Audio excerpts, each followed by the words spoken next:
There is something quietly seismic happening in the sky today, and if you are a Leo, you are standing right in the middle of it. Two different measuring systems are looking at the same moon and placing it in two different signs. Your relationships and your friendships are both being pulled into the spotlight at once, and buried in the middle of all this social noise is one detail that could change how you see the rest of your month. Stay with me, because the reasoning matters here. The bigger picture. Let us start with what is actually moving. In the Western tropical system, the moon has entered Gemini today, and for you, Leo, that lands in your 11th house, the house of friends, community, and future plans. That is a real astronomical placement, and it is the engine behind almost everything social happening for you right now. Messages start arriving, group chats get busier, invitations show up when you least expect them. But here is where it gets genuinely interesting. In the Vedic sidereal system, which calculates the zodiac roughly 24 degrees differently, that same moon is being read as sitting in Taurus. Two respected traditions, two different signs, both technically correct within their own frameworks. And the Vedic lens adds something the Western chart does not emphasize as strongly: emotional impulsiveness running underneath the surface today, particularly around your private relationships. That is the first synthesis worth sitting with. The Western view says your outer world, your friend circles and community, are about to get louder. The Vedic view says your inner world, your closest one-on-one bonds, are stirring too. Same day, same Leo, two lenses pointing at two rooms of the same house. There is a second layer to this. The moon is also making contact with Uranus today, activating that same 11th house of groups from a more electric angle. Western evolutionary astrologers would call this a nudge toward finding your actual tribe, the people who do not flinch at your bigger, stranger ideas. And running quietly beneath all of it is a longer 9-house cycle you have likely been feeling for a while now, one connected to foreign places, education, publishing, and the itch to experiment with how you learn or teach. 4 moving pieces. 1 unfolding day. Let us walk through what each one actually does to your life. Love. Here is the good news nobody's leading with. Love is flowing with unusual ease today, whether you are single or attached. That 11th house Gemini moon is not just filling your group chats, it is also making an unusually smooth connection to Venus. Introductions happen easily. Online exchanges feel lighter than usual. You may notice a familiar Leo pattern here, though. When you are the one who sees the big picture first in a group setting, it is tempting to become the center of the conversation. Watch for that today. A friend could be turning flirtier, or a shared plan might quietly place you next to someone worth actually noticing, and if you are busy holding court, you could miss the quieter person who is showing real, unglamorous interest. The chemistry today is not always loud. Sometimes it is the person who asked a genuine follow-up question while everyone else was performing. Meanwhile, that Vedic red emotional impulsiveness is not a warning, it is an invitation.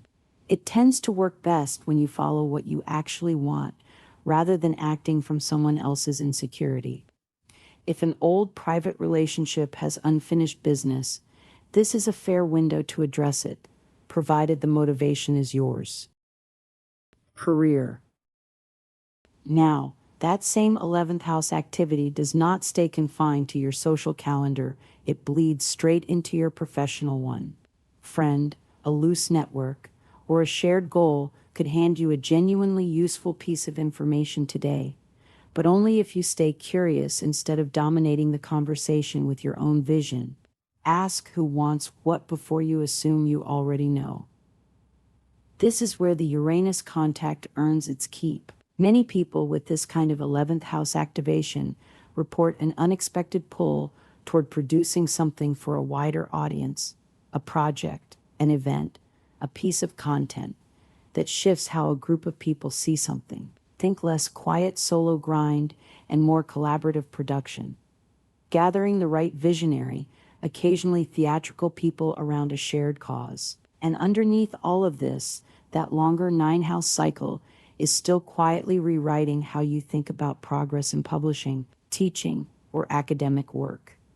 If you have been feeling restless about the normal way of studying, presenting, or instructing, this is likely part of why. New formats, new platforms, new experiments in how you share what you know. That is the energy leaning your direction right now. Money. Financially, the current cosmic weather favors things arriving through connection rather than isolation. A boost in income may be building, and it is worth noticing that this tracks with the same collaborative, network-driven themes already showing up in your career. Money today seems to follow relationships, not solitary effort.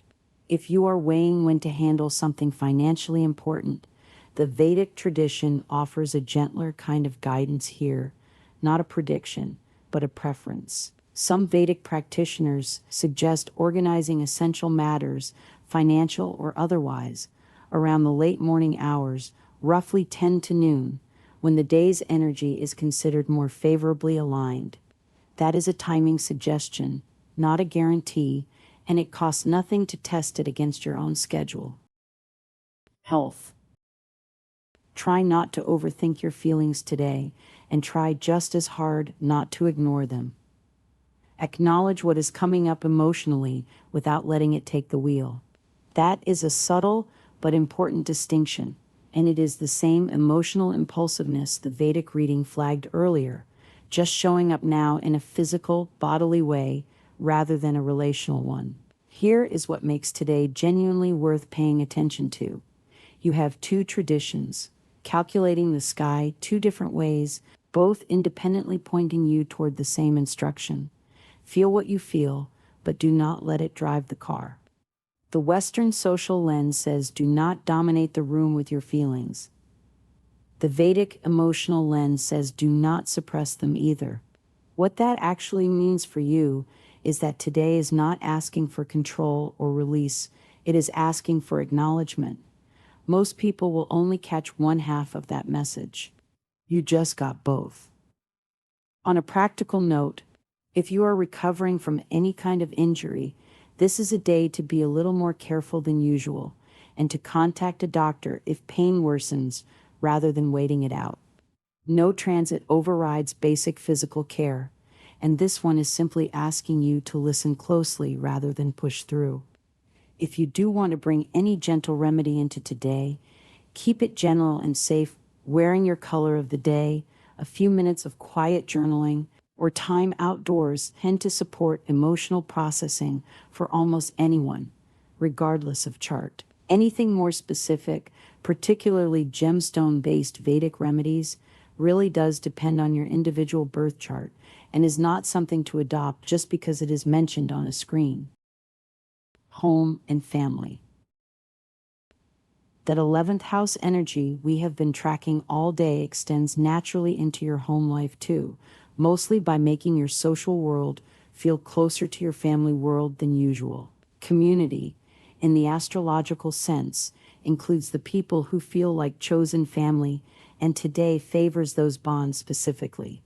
You may have noticed lately that certain friendships have started carrying more weight, more warmth than they used to. That tracks. The same Uranus contact that is stirring your 11th house is helping you locate your actual kindred spirits, the ones who appreciate your bigger, occasionally theatrical ideas instead of quietly rolling their eyes at them. Picture it like finally finding the right room at a party after wandering through several that never quite fit. At home, meanwhile, that Vedic emotional pull may have you circling back to private relationships and old, unresolved moments. If you are willing to revisit something with a family member or close partner today, the energy generally supports repair, as long as you are doing it because you genuinely want resolution, not because someone else's anxiety is pushing you. Travel and spirit. Where do you actually belong, Leo? That is not a rhetorical question today. The 9-house cycle running underneath this whole day is fundamentally about escaping the ordinary version of reality through foreign places, foreign ideas, foreign people. Progress in this area rarely looks the same for two Leos. For one of you, it is learning a new language. For another, it is a new travel destination calling louder than usual. For someone else, it might be starting your own small documentary project over video calls, or finally taking that course you have been circling for months. If a specific city keeps surfacing in your imagination, Barcelona in particular seems to be pulling at more than a few Leos right now, worth noting as a felt sense rather than a booking deadline. The point is not the destination itself.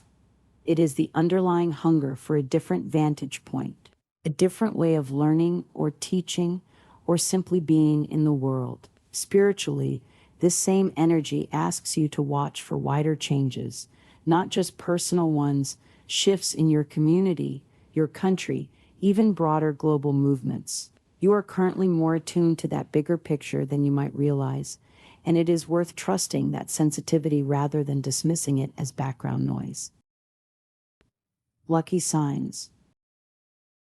If you are looking for the day's quick markers, your lucky color leans toward purple, a shade the Vedic tradition often connects with emotional depth and quiet intuition. The most favorably read window for handling anything essential falls roughly between 10 in the morning and noon. Your most compatible energy today comes through Gemini-flavored connections, quick-witted, curious people who bring information rather than demands. And if there is a hidden signal worth watching for, it is the quiet one, the person who is not performing for the group, who asks the real question after everyone else has moved on. Today's guidance. So here is where today actually leaves you. Two different systems, reading the same sky. Keep circling back to a single instruction. Acknowledge what you feel, stay curious about what your people are offering, and resist the urge to dominate a room just because you can see the bigger picture first. Let collaboration stay light enough to breathe. Ask who wants what before deciding you already know. The 11th house noise, the Vedic emotional pull, the 9-house hunger for somewhere else. None of these are separate stories. They are the same day, told from different angles, and each one is quietly pointing you toward the same thing. Connection that is honest rather than performed. Something happening in the sky today most people will scroll right past. You did not. That is usually where the real turning points happen.